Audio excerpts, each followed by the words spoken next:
ऐसा है कि ललित जी भी हैं हमारे साथ।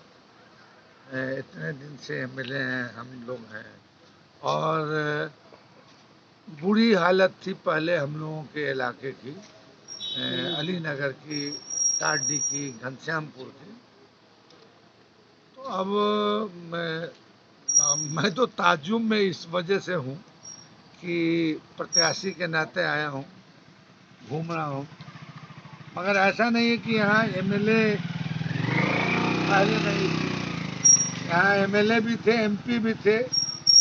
इस एमपी से भी पहले एमपी थे, समझा गया। अब भैया भाजपा के हों या जिनके भी हों, हम तो नाम अभी नहीं ले रहे हैं किसी का, मगर हम कह रहे हैं कि एमपी भी थे यहाँ बहुत दिनों से, एमएलए भी थे लोग यहाँ बहुत दिनों से, और दोनों ऐसे लोग हैं, अब क्या कहा जाए। तो देख रहे हैं हम लोग, नहीं बहुत दुर्दशा है, बता रहे हैं हम जहाँ जहाँ गए हैं। समझिए एक जगह गए थे, बातर लोग रहते हैं, कौन सा रसलपुर, वहाँ की सड़क की भी यही स्थिति है, यहाँ की सड़क की। और नदी पार करने के लिए ग्रामीणों ने एक टोला इधर है, एक टोला उधर है, छचरी बनाए हुए हैं।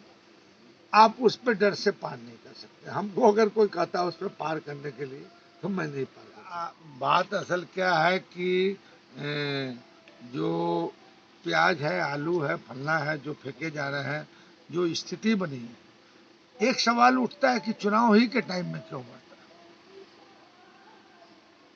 जरूर कोई कुछ न कुछ वजह होगा कि प्याज का दाम इतना, आलू का दाम इतना, इस चीज की महंगाई बढ़ गई। और मेरी समझ से बाहर। सर, योगी जी आज आए थे पिंडारुच में, एक उन्होंने चुनावी सभा की। इस चुनावी सभा में उन्होंने कहा कि बिहार में कांग्रेस और राजद दोनों ही औरतों की इज्जत लेने वाली सरकार है। अब जोगी जी तो जोगी जी हैं। बिहार के लोग बिहार को यूपी नहीं बनने देंगे।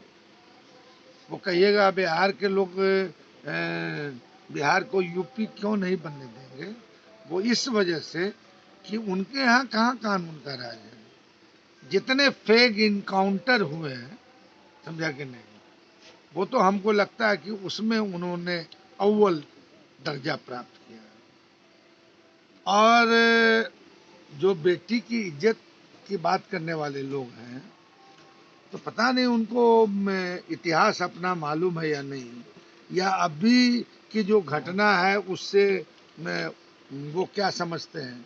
अरे अभी तो नेशनल इंटरनेशनल इश्यूज हाथरस की है, और बिहार का 2005 के बाद का जो क्राइम रिपोर्ट है बिहार सरकार का ही, या फिर नेशनल क्राइम रिकॉर्ड ब्यूरो का, वो मंगा के देख लें कि साहब अराजकता और ये बेटी का रेप की हाल हमारी सरकार के टाइम में कहीं नंगे नहीं घुमाया गया अपनी माँ बहनों को, मगर इनकी सरकार में घुमाया, एनडीए सरकार में घुमाया गया, और वो भी कैपिटल में, बिहार की राजधानी पटना में।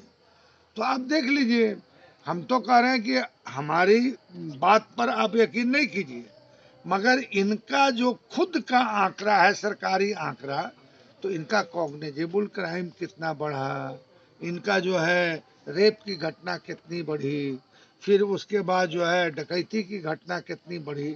मगर क्या है कि इनकी जो शिक्षा दीक्षा है, उस शिक्षा दीक्षा में इसको बताया जाता है राम राज्य। और हमारी सरकार के टाइम में जो सोशल डेवलपमेंट हुआ, गरीबों को नहाना, गरीबों को उठाना, गरीबों को जुबान देना, इसको कहा जाता है जंगल राज। तो अगर जोगी जी का राज राम राज है, तो मुझको लगता है कि आज यदि मर्यादा पुरुषोत्तम राम होते तो वो भी शर्मा जाते। मैं उनके लिए भी वही कह रहा हूँ कि आप अपनी लिखी हुई किताब को खुद पढ़िए और उसके आंकड़ा को सार्वजनिक कीजिए, और जहां बोलते हैं अराजकता का, तो तुलनात्मक दृष्टि से बोलिए कि साहब अरे भैया आपके यहाँ मुजफ्फरपुर जैसी घटना हो सकती है बालगृह में, इसको आप क्या कहेंगे।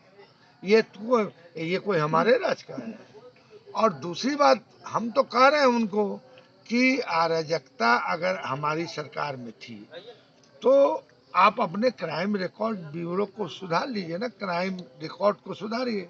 और वो तो सरकारी आंकड़ा है, हमारा आंकड़ा नहीं है, आपकी सरकार, आपके अफसर का लिखा हुआ आंकड़ा है। तो 2005 तक की स्थिति और 2005 के बाद तक की स्थिति क्या है, सिर्फ आप जो है ढोल पीटते रहिएगा कि साहब 6 बजे के बाद तो लोग अपने घर में घुस जाते थे, फलाना फलाना।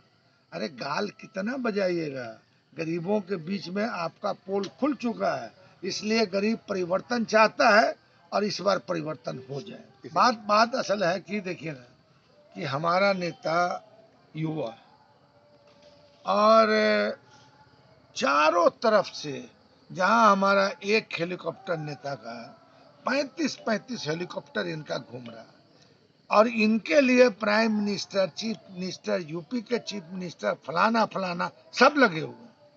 मतलब लगता है कि अभिमन्यु के तरह जो है हमारे नेता इस युवा का ये लोग बद्ध करना चाहते हैं, मगर हम लोगों ने अपने अभिमन्यु को इतना काबिल बनाया है कि सारे चक्रव्यूह को भेदने की इसमें कुव्वत है।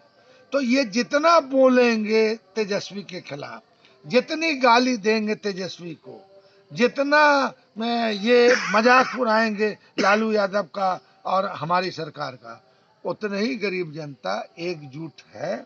और 2 फेज का जो इलेक्शन हुआ है वो जरा पूछिए उनसे क्या स्थिति है, तीसरा का उससे बदतर स्थिति है। मैंने कुछ देखा नहीं है, समझा कि नहीं। और मैं बहुत ज़्यादा टीका टिप्पणी बिना देखे नहीं कर सकता हूँ, मगर अर्णब गोस्वामी जी जिस तरह से बोलते हैं और जिस तरह से उन्माद फैलाते हैं, तो उनको भी पत्रकारिता धर्म का निर्वहन करना चाहिए। मजदूर है साहब, मजदूर। कोई फैक्ट्री थोड़े मांग लिए थे सरकार से, बस एक काम मांगा था ताकि इतना कमा सके कि बिहार में रहकर अपने परिवार का पेट भर सके। पर 15 सालों में इनसे यह भी ना हुआ। ये हमारे खून पसीने की मेहनत का सही दाम भी नहीं दे पाई। ये सरकार हमारे काम नहीं आई। बोले बिहार, बदले सरकार। महागठबंधन को वोट दें।